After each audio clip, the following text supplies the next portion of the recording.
গত ৫ বছরে, বিশেষত কোভিড-১৯-এর পর, শিয়ালদহ স্টেশন সন্নিকট ফ্লাইওভারের নিচের রাস্তা ও ফুটপাত দখল করে যে দোকানগুলি বসানো হয়েছে সেগুলির রাস্তার অর্ধেক ও সম্পূর্ণ ফুটপাত দখল করেছে।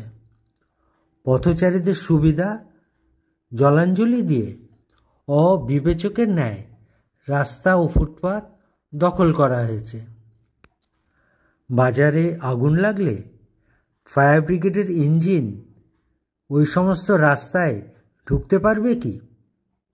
অথবা কোনো অ্যাক্সিডেন্ট হলে সংকীর্ণ রাস্তায় পথচারীরা পদপৃষ্ঠে মারা গেলে কে দায়ী হবেন? দোকানদার এবং যারা দোকান বসিয়েছেন উক্ত বিষয়ে চিন্তা করার অবকাশ কবে পাবেন?